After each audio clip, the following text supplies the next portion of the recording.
kang propeta Isaias. Nangayon ka balaka kung nag-antos ka. Kung nakay problema, naglisod ka, nabalaka ka, sama ni propeta Isaias.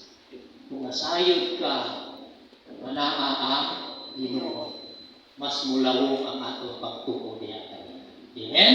Amen. Sabta naman nato ha? Ang pag-antos ni Isaias miresulta sa lig-on nga pagtuo o pagsalig sa Ginoo. Mo to'y mensahe. Isa may nag-antos sa Ginoo.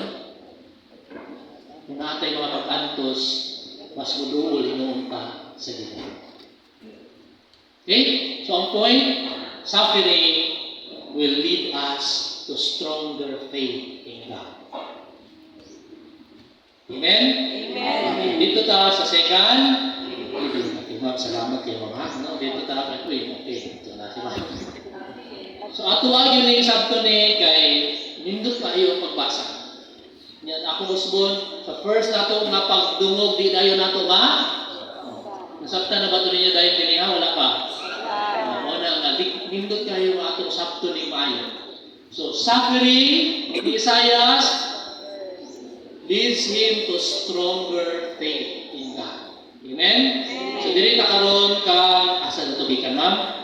Ikadawang pagbasa ka, Son, the Old Testament, New Testament. New Testament sa English, St. James. Ikan kang St. Una-unay connection suffering leads to stronger faith in God. Ang pangutana diri karon. Si Saint Santiago po naghisgot og faith gyapon pagtuo. Pero unsa iyang ingon diri ma'am? Unsang klase nga pagtuo? Kung ang pag-antos nagdala sa pagtuo, pangutana unsang klase nga pagtuo? Unsa ingon niya ma'am? Apan dunay mo ingon, ikaw may pagtuo ug ako may mga buhat. Ang ikatubag ko ni mao kini. Pagkita ako sa imong pagtuo nga walay buhat, ug pagkikon ko ikaw sa akong pagtuo, pinaagi sa akong buhat. So naay pagtuo nga dili makita, wala na munga sa binuo. Katong ganiha ang Isaias, ang pag-antos nagbunga og pagtuo. Karon unsang klase nga pagtuo? Kay naa day pagtuo nga wala binuhatan. Wa nagbunga ba? Igo ra ningon nga na ngami tuo ko sa Ginoo pero okay na. Wala meaning ang imong pagtuo mas nahimo pa kang mahigog mao. Nagbunga ba? Mas nahimo pa kang manggi katagon. Mas nahimo pa kang understanding. Mas nahimo pa kang maayong tao tungod sa imong pagtuo. Amen? Amen. Ang pag-antos, nagbunga o pangutana unsang klase nga nagbunga ba? Naghatag ganing example si Santiago. Kung sa example ni Santiago, sa ito ma'am, ang first klase ng reading, pananglitan. Sige na ma'am. Panananginan unta. Pananglitan, muna kayo ibasa ito nga pananglitan example niya. Sige. Pananglit may mga kaigsunan nga nagkinahanglan og pisti ug wala Yan, kay ihong pagkaon. Kung naa daw pa igsuon nga nanginahanglan og sanina o pagkaon. Anawa ko sa iyang example. Nindot ni si Santiago kay mahatag pagdulog. Example, no? So naa daw kay makita nga tao nga nanginahanglan og sinina o pagkaon. Ano to ma'am? Sige ka, padali mo. Magpulos pa ang inyong pag-ingon kanila. Panananginan unta kamo sa Dios. Pagsinina kamo og kaog maayo. Nado kay makita ang tao nga kani ato alay simplify ha. Kung ginahanglan og sinina, ang ginahanglan pagkaon, unsay ikatabang kung moingon na naman panalanginan ka sa Ginoo, lakaw na didto pangita og pagkaon. Pero baka imong istorya lang, uy, huwag kay sinina, uy, huwag kay pagkaon. Dito na. Kuha niyo example ni St. James. Kuha niyo example. Nga mura mag-igo ra sa pagtuo nga walay kun sa ipaday na ma'am. Kung dili ninyo sila hatagan sa ilang gikinahanglan, Kung di yung kabuhatag sa imong gikina, puro ra is Torya. Mao tong example ni St. James. Pagtuo nga naay Ginoo. Pipila mo sa tuwa, sige tagsimba pananglitan. Sige tag-ampo, rosaryo, nobina, tanana, pangutana, nagbunga ba? Nabay kabaguhan diha. Kasi wala. Muna yung pahinumdom ni St. James. Amen? Amen. Sabdan? Osborne. First reading, Propeta Isaiah. Ang iyang pag-antos, nagbunga o pag. Second reading, ang pagtuo na ay rinuhatan. Sabdan? Okay, sa kiyamahan. Okay, sige. Diri na ta sa Ebanghelyo. Ang Ebanghelyo gikan kang San Marcos. Old Testament, New Testament. Diri ta sa New Testament. Ang ingon diri ni San Marcos, si Jesus daw kuno nangutana siya sa iyang mga tinunan, kinsa ko? Ingon sa ubang tao, kinsa man ko? Ang tubang nila, ikaw daw si Juan, ikaw daw si Elias. So daghang mga tubag ang mga tao. Pero niingon siya sa iyang mga tinunan, kamo, dugay naman kita naguban. Kinsa man ko para sa inyo. Kung kadtong uban, wala kayo nako kaila, kauto ilahang pananaw sa kuha, pero kamo kaha, kinsa man ko. Niingon si Pedro, ikaw ang Mesiyas. Kitang tanan? Ikaw ang Mesiyas. Mesiyas. Ikaw ang alagad sa Ginoo, ipadala sa Ginoo. Nga maoy mo luwas. Kay kabantay mo, gisakop man ni sa una ang mga Israelites sa mga Roman. So meaning, nangita sila og tao nga ipadala sa Ginoo nga maoy mo luwas sa ila. Meaning, powerful yun na. Hero good. Isa ba yung nailan nga hero? Ano mga cartoons?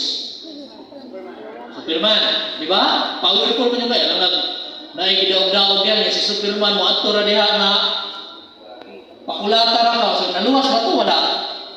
Di luwas, silang ikulata. Isa pa man. Batman, Superman, Cardo Dalisay. Diba?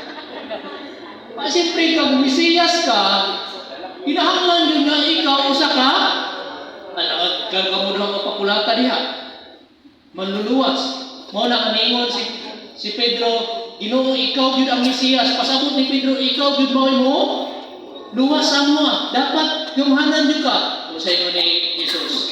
Tama ka Pedro. Pero tama man ka.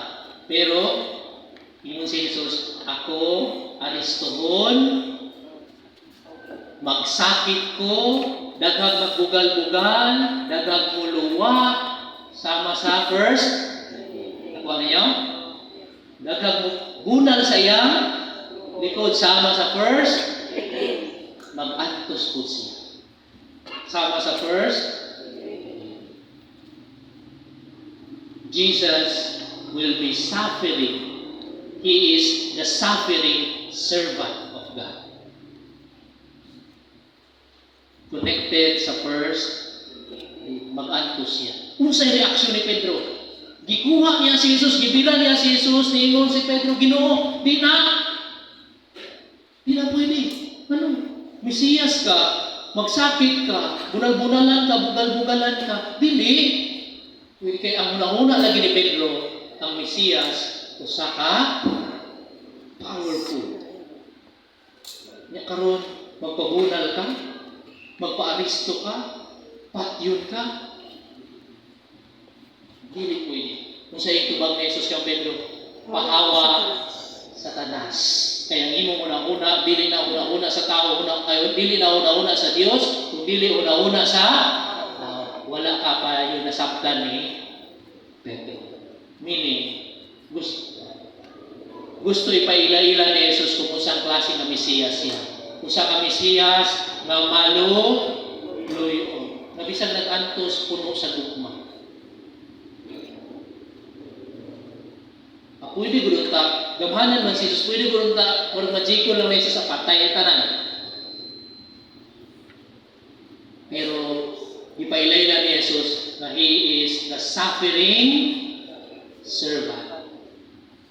Na ay meaning ang iyang pag-antos. Para sa tuwag, kung ikaw nag-antos ka, wag na na meaning, muna na magpaka-matay ang tao. Pero kung ang tao nag-antos, pero gihalad ni mo yung pag-antos sa Ginoo, padayon niya punta sa atong journey. Kaya mao to'y nagpalikod. Ang pag-antos sa salita sa persiling, ang pag-antos mao'y nagpalikod sa atong pag-tuo sa Ginoo. Amen? Muna yung sa challenge ni Jesus sa ilaha. So kung ingon ani ng Mesiyas, si Jesus nag-antos, gibugal-bugalan, gilugiluan, pero namatay at sa katulong adlaw na, naon sa ingon ni Jesus sa ilaha. Kung musunod po mo sa ako, wala na po. Kalimti ang imong kaugang, meaning, masakripisyo ka para sa uban. Ano man nagibuhat ni Jesus? Nagsakit siya, dili man para sa iyang kaugalingon, kung dili para sa atong kaluwasan. Kalimti ang imong kaugalingon. Number 2, pasana ang imong pag-antos ba? Natay pag-antos, pasana. Napuno sa pag-tuo. Kaya ang pag-antos gani, mao yung resulta, maghatag o likod na pag-tuo. Ang ikatulo, sunod ka na po. So meaning, Jesus is inviting us to be like Him. Nabisag na ay pag-antos, pinaot, nga mapuno ka sa pag-tuo sa Ginoo. Amen? Amen. Naklaro ba? Yes. Nasabtan ba? Muli ato pamalandungan karon. Ang ako bang pag-antos, nagdala ba kung likod mapag-tuo? O unsa man ako mga pag-antos karon? Sa inyong pamilya, na pinansyal, relasyon, usahay na mag-antos tungkol sa relasyon. So may mga kalisod nato managyan. Mas nilikon ba hinuon ang atong pagtuo. Tungkol yan.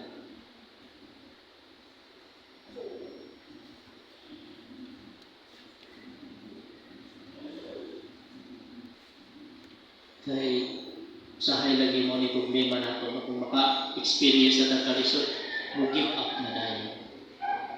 Muya. Mo ni ang pahinong